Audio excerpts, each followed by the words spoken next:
मिली थी करीब 7:15 बजे 7:30 बजे कि जो अपने सर्किट हाउस वाली रोड है, जो एनसीसी का ऑफिस है, उसके जस्ट सामने की तरफ से एक घर है जैन का, वहाँ से एक गाड़ी आई है और 2 महिलाओं को उठा के ले गई। इस घटना पर तुरंत प्रभाव से हमारे एसएचओ अरविंद सिंह चारण और उनकी टीम द्वारा पूरा प्रयास करके और जिस हिसाब से जो गाड़ी की आइडेंटिफिकेशन है इस गाड़ी से और उनके परिवारजन से आसपास से बात करने से पाया गया कि इनके पूर्व में इस ज़मीन को लेके कोई मामला दर्ज था, जिसमें आदिल शेख करके एक लड़का है, वो अपनी कुछ बाहर से कोई 2 लड़के बुला के थे, उनको मिलकर टोटल 4 लड़के थे, जो कि गाड़ी के साथ 2 बुजुर्ग महिला, एक की उम्र 70 साल है और एक की 63 साल उम्र थी, उनको अपहरण करके ले गए। प्राइमा फेस जब हमारे पास ये सूचना आ गई कौन सी गाड़ी से लेके गए, तो सभी हमारे कंट्रोल रूम द्वारा सब जगह नाकाबंदी करवाई गई थी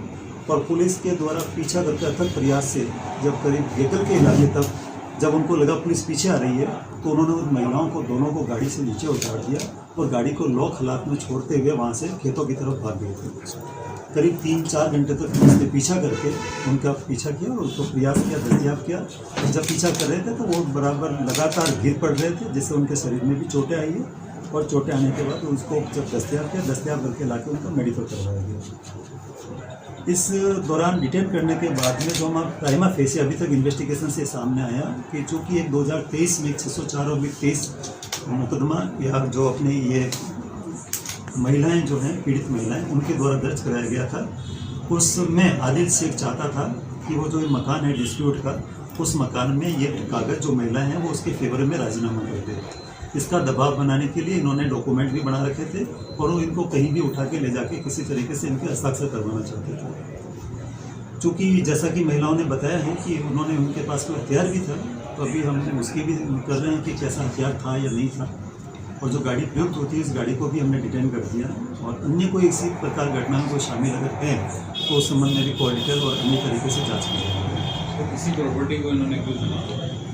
चूँकि इस प्रॉपर्टी में 2023 में एक प्रकरण दर्ज हुआ है और जो आदिल है उसका ये डॉक्यूमेंटेशन बनाया गया जिसमें कहा गया है कि ये वसीयतनामा से उसके नाना को मिली थी और नाना से इसको मिली थी। तो आदिल शेख ने भी अपनी तरफ से 235/24 मुकदमा दर्ज करा रखा है इन महिलाओं के अगेंस्ट, और जो ये बुजुर्ग महिलाएं हैं इनकी तरफ से, चूँकि 63 साल से एक ही मकान में रह रहे हैं और इनके पिता का खरीदा हुआ मकान है करीब 60 साल पहले का, और इस तरीके से जो हमारे प्राइमा फेस सामने आया, चूँकि इन दोनों प्रकरण दर्ज भी हैं सिविल कोर्ट में, अब वाद भी चल रहा है, उसमें वो अनुसंधान के भी पेंडिंग अनुसंधान है। प्रोटेक्शन दिया है लेडीज को। हाँ, क्योंकि आज जैसा हमें लगा इस तरीके से, हालांकि कोई घटना कारित नहीं होगी इसकी गारंटी हमें पुलिस ने दी है, और उसके बावजूद भी एक एहतियात बरतने के लिए हमने जो है पीएसओ उनको भी घर पे। सर, ये आदिल जो है इसके पहले भी पूर्व में कोई मुकदमे दर्ज है क्या? आदिल के खिलाफ करीब यहाँ पे अलग अलग थानों में 6-7 मुकदमे दर्ज हैं और 6-7 मुकदमे की अभी हमने लिस्ट ले ली है और उसकी एचएस भी हमें तुरंत हम रजिस्ट्रेशन भी खुलवा दें। सर, इसके पीछे और कौन है मतलब? चूँकि इस प्रॉपर्टी विवाद में ये बड़ी संपत्ति है, करीब 11-12 करोड़ की इस प्रॉपर्टी है, तो इसलिए ऐसा नहीं हो सकता कि आदिल का खुद का एक दिमाग चल रहा होगा, कहीं न कहीं किसी का सपोर्टेड भी हो सकता है। तो ये अनुसंधान का विषय है जिसमें भी जांच की। सर, चारों आरोपी कौन है, कहाँ के रहने वाले सर? ये 4 आरोपी में ज़्यादातर तो ये 3 लोग तो यहीं के रहने वाला, चौथा जो एक व्यक्ति है वो वहाँ का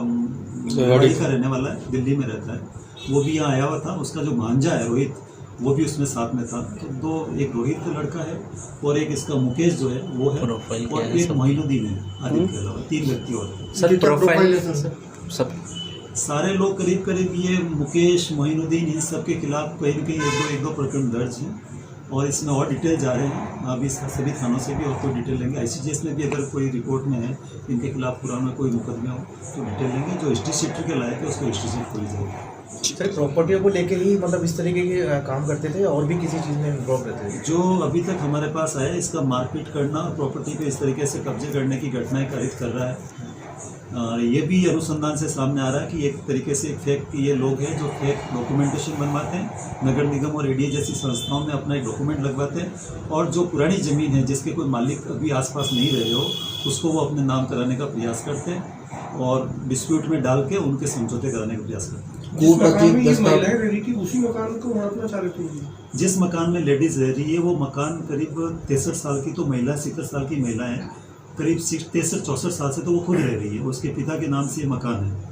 अब उसी को अभी इन्होंने 2020 में कोर्ट में दावा किया था और 2023 में महिलाओं ने एक मुकदमा दर्ज कराया कि इन्होंने गलत दावा करके नगर निगम में इनके नॉमिनेशन के लिए अप्लाई किया था तो अखबार में जब नो ऑब्जेक्शन विज्ञप्ति आई, जब महिलाओं को पता चला तो महिलाओं ने किशनगंज थाने में मुकदमा दर्ज कराया, जो भी पेंडिंग इन्वेस्टिगेशन है।